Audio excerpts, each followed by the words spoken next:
The champagne fountain was still bubbling when the police cars pulled up to the mansion my twin sister Natalie had bought with my inheritance money.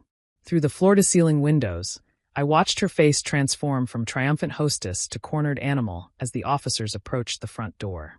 Her designer dress, the one that cost more than most people's monthly salary, suddenly looked like a prison uniform waiting to happen.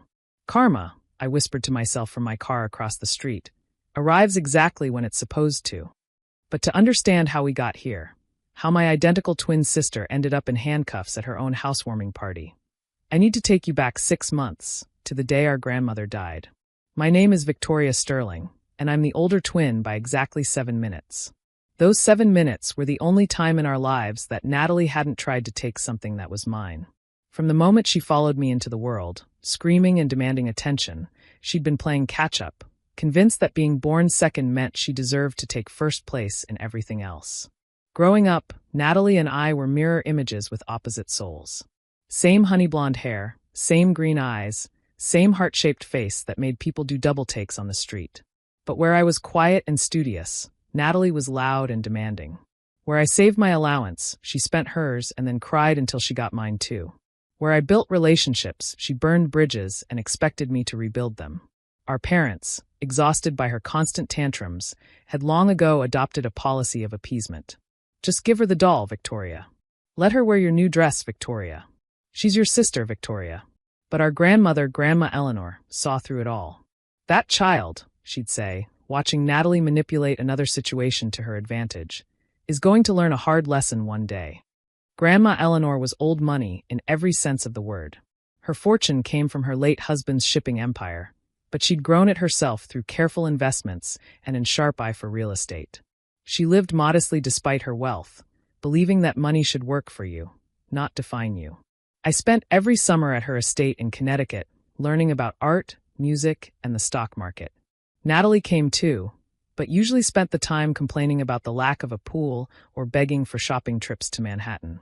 By the time we were teenagers, Natalie had stopped coming altogether, preferring to summer with friends in the Hamptons. She thinks I'm boring, Grandma Eleanor had said with a wry smile. And perhaps I am, but boring people often have the most interesting secrets. The last time I saw my grandmother alive was 2 weeks before her death. I'd driven up from New York, where I worked as a museum curator, a job Natalie mocked as playing with dusty old things for pennies. Grandma Eleanor was 87, sharp as ever but fragile in a way that made my chest tight. Victoria, she'd said, her papery hand holding mine, I've left you everything. Grandma, let me finish. I've left you everything because you're the only one who ever saw me as a person, not a bank account. Your sister, well, she made her choice long ago. She'll be furious, I warned. Grandma Eleanor's eyes, still bright despite her age, had twinkled with something like mischief. Oh, I'm counting on it. In fact, I've made some special provisions, just in case she tries anything creative. Your sister is many things, but subtle isn't one of them. 2 weeks later, a heart attack took her in her sleep. Peaceful, the doctors said. The way she would have wanted to go.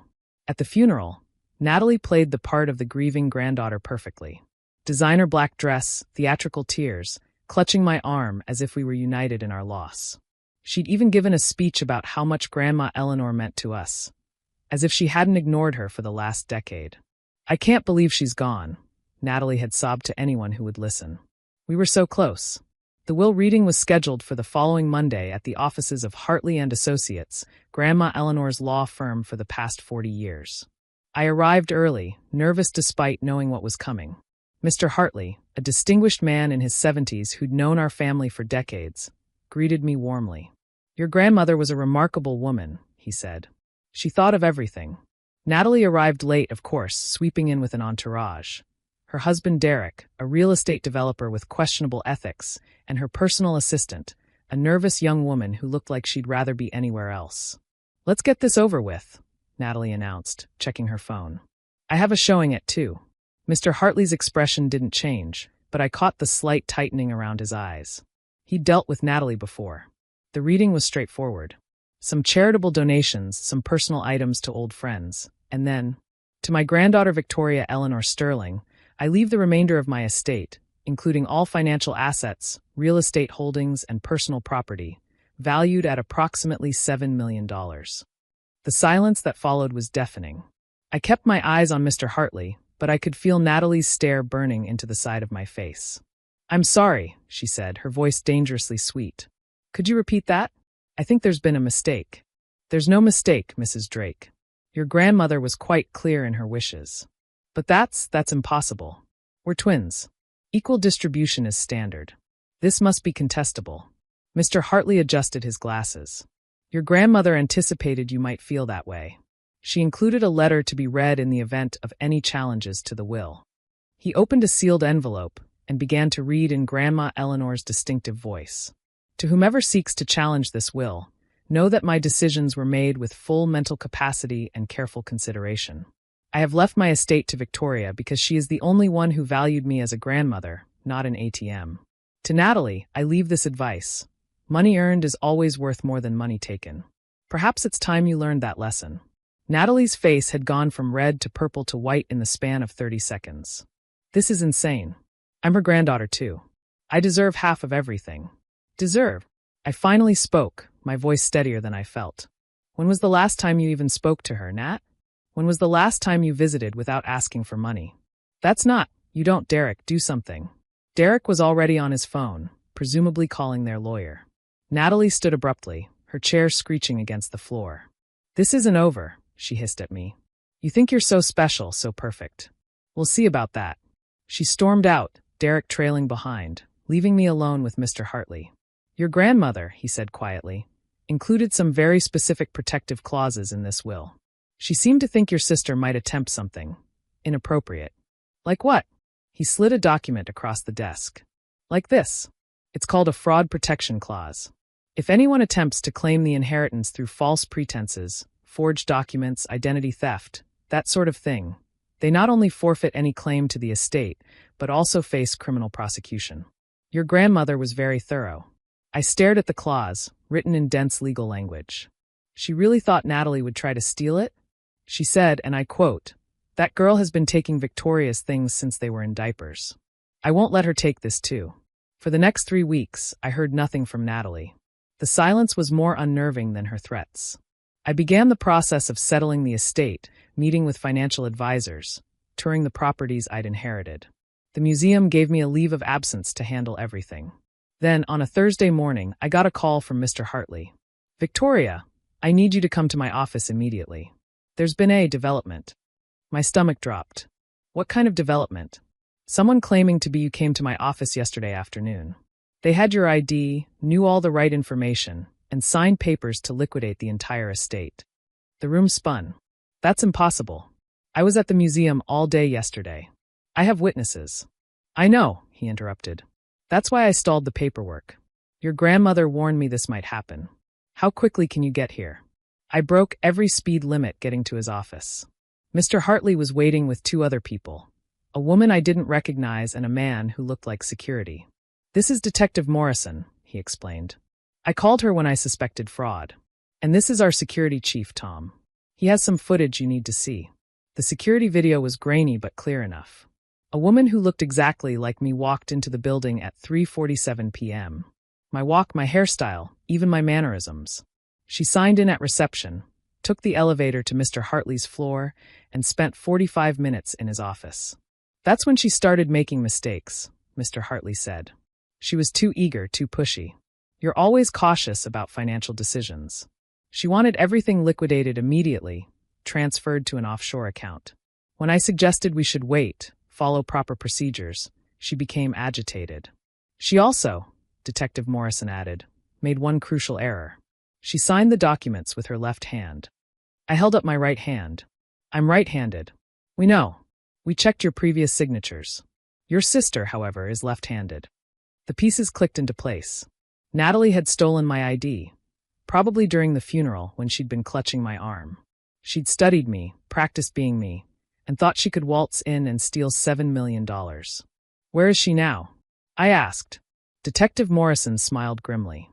"We've been tracking the offshore account she set up. The money was never transferred, of course." Mr. Hartley stalled beautifully. "But she's been checking the account obsessively, waiting for the funds to appear.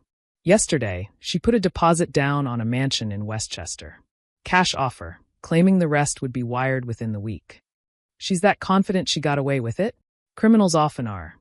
We're planning to arrest her at the housewarming party she's throwing tomorrow night.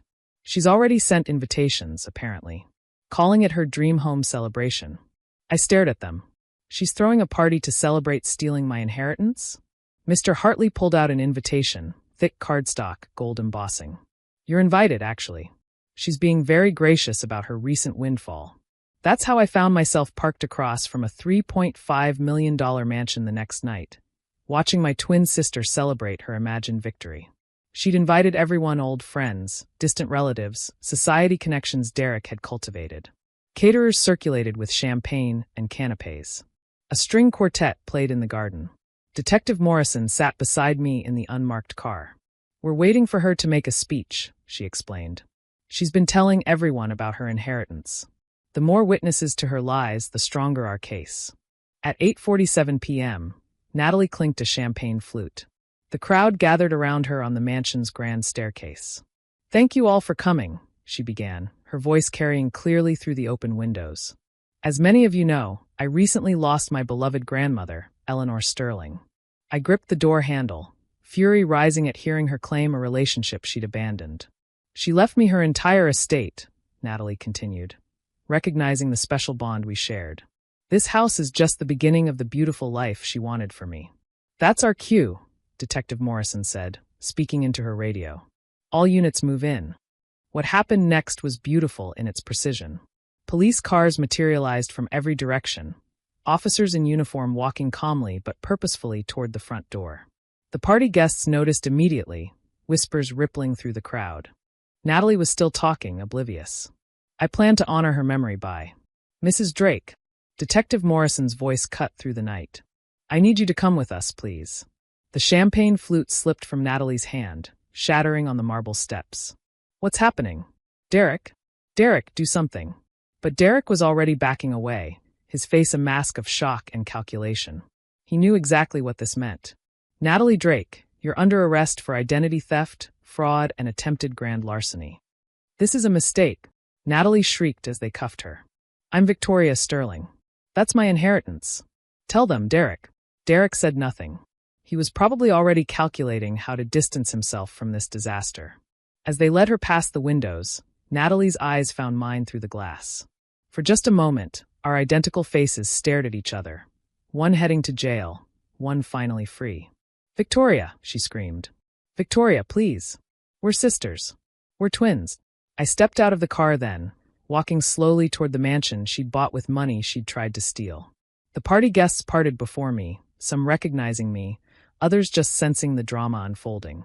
Yes, I said, loud enough for everyone to hear. We're twins. But being family doesn't give you the right to take what isn't yours. It never has. The last thing I saw before the police car drove away was Natalie's face pressed against the window, tears streaming down her cheeks.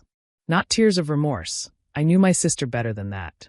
Tears of rage that, for once in her life, she couldn't take what was mine. Grandma Eleanor had been right.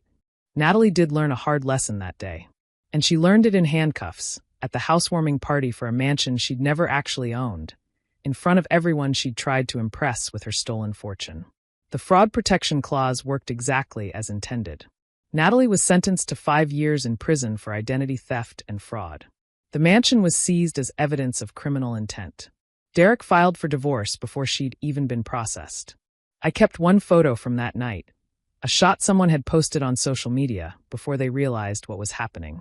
It shows Natalie at the top of the staircase, champagne raised, lies flowing from her lips, completely unaware that her 7 minutes of stolen time had finally run out.